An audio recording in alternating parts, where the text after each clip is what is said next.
నమస్తే, నేను Yogita. Welcome to సత్యాగ్రహి. ఒక్క రాత్రిలో హీరో అయిపోవడం, కోట్లలో వ్యూస్ రాబట్టడం, బ్యాంక్ బ్యాలెన్స్ పెంచుకోవడం, ఈ మధ్యకాలంలో మన యూట్యూబ్ స్టార్లకి చాలా కామన్ అయిపోయింది ఇది. కానీ ఎంత వేగంగా పైకి లేచారో అంతే వేగంగా కింద పడి అడ్డంగా దొరికిపోవడం కూడా మనోళ్ళకి అలవాటైపోయింది. మొన్నటిదాకా బాసింగా బాసింగా బలాలే అంటూ స్టేజ్ల మీద యూట్యూబ్లో కుర్రకారును ఉర్రూతలూగించిన ఫోక్ స్టార్ ఈశ్వర్ సాయి ఇప్పుడు ఏకంగా తన పర్సనల్ బెడ్రూమ్ డ్రామాతో అర్ధరాత్రి వేములవాడ పిఎస్లో ల్యాండ్ అయ్యారు. భార్య తీసిన రెడ్ హ్యాండెడ్ వీడియో ఒకటైతే, దాడి చేశారంటూ లేడీ డాన్సర్ పెట్టిన కేసు ఇంకోటి. అసలు ఈ folk song real life crime thriller ఏంటో చూసేద్దాం పదండి. ఇక అసలు మ్యాటర్లోకి వెళ్తే, తెలంగాణ పల్లె పాటలకి యూట్యూబ్లో ఉండే క్రేజ్ అంతా ఇంతా కాదు. రాత్రిలో సిటీసీరా, లాయి లబ్బర్ బొమ్మ అంటూ ఈశ్వర సాయి వరుస హిట్లు కొట్టాడు. రీసెంట్గా వచ్చిన బాసింగా బాసింగా బలాలే సాంగ్ అయితే ట్రెండింగ్ నెంబర్ 1. పాటల్లోనేమో పల్లెటూరి పద్ధతి, ప్రేమ బంధాలు చూపిస్తాడు. కానీ కట్ చేస్తే రియల్ లైఫ్లో మాత్రం ఇప్పటికే పెళ్ళై ఒక బాబు ఉన్నా సరే మనస్సు మాత్రం వేరే లేడీ ఫోక్ డాన్సర్ మీదకి మళ్ళింది. పాపం భార్య శరణ్య రోజు రోజుకి భర్త ప్రవర్తనలో మార్పు గమనించింది. షూటింగ్కి వెళుతున్నా అని చెప్పి ఎక్కడికి వెళ్తున్నాడో అని డౌట్ వచ్చి సీక్రెట్ ఆపరేషన్ స్టార్ట్ చేసింది. మంగళవారం అర్ధరాత్రి వేళ వేములవాడలోని ఒక బిల్డింగ్లో ఈశ్వర సాయి, ఆ లేడీ డాన్సర్ ఏకాంతంగా ఉన్నారని తెలుసుకొని భార్య శరణ్య నేరుగా స్పాట్కి వెళ్ళిపోయింది. డోర్ తీసి చూసేసరికి అచ్చం సినిమాల్లో లాగే సీన్ రిపీట్ అయింది. ఆ లేడీ బెడ్ మీద కూర్చొనుంటే మన ఫోక్ స్టార్ బాత్రూమ్ నుంచి బయటకు వస్తూ అడ్డంగా దొరికిపోయాడు. వెంటనే భార్య ఫోన్ తీసి రికార్డింగ్ ఆన్ చేసింది. ఏంట్రా ఇది అని నిలదీస్తే అక్కడ పెద్ద రచ్చే జరిగింది. ఈ వీడియో కాస్త సోషల్ మీడియాలో పోస్ట్ చేయడంతో కార్చిచ్చులా వ్యాపించింది.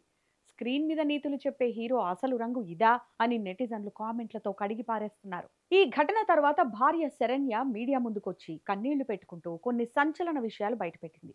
మా ఆయన చాలా మంచోడు, ఆ అమ్మాయే నమ్మించి తన మొగుడిని ట్రాప్లోకి లాగింది.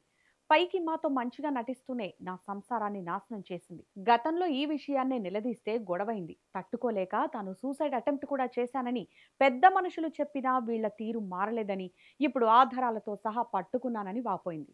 చూసారా, ఒక పక్క భార్య కన్నీళ్లు, ఇంకో పక్క 3 ఏళ్ల బాబు భవిష్యత్తు. కానీ ఫేమ్ వచ్చింది కదా అని కళ్ళు నెత్తికెక్కితే సంసారం ఎలా రోడ్డున పడుతుందో అనడానికి ఇదో ఉదాహరణ.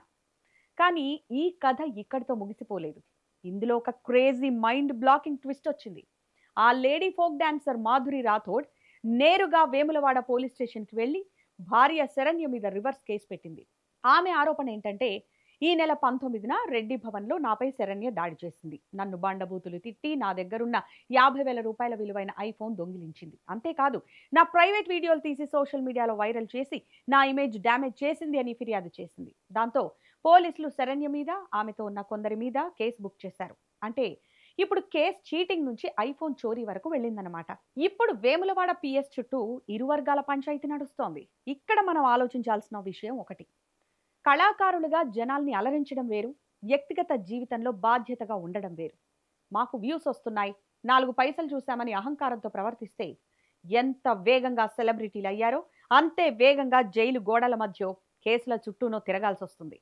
ఫేమ్ అనేది బాధ్యతను పెంచాలి గాని అహాన్ని, అక్రమ సంబంధాలని ప్రోత్సహించకూడదు.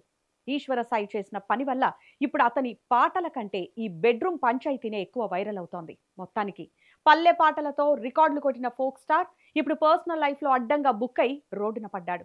పోలీస్ స్టేషన్ దాకా వెళ్లిన ఈ డ్రామా ముందు ముందు ఎలాంటి మలుపులు తిరుగుతుందో చూడాలి. ఇక ఈ రచ్చపై మీరేమనుకుంటున్నారు? తప్పు ఈశ్వర సాయిదా, లేక ట్రాప్ చేసిందంటున్న డాన్సర్దా? మీ అభిప్రాయాన్ని వీడియో కింద కామెంట్ బాక్స్లో మాకు తెలియజేయండి. అలాగే వీడియో నచ్చితే లైక్ చేయండి, షేర్ చేయండి. ఇలాంటి మరిన్ని అప్డేట్స్ కోసం మన ఛానల్ ఇప్పుడే సబ్స్క్రైబ్ చేసుకోండి. Thanks for watching.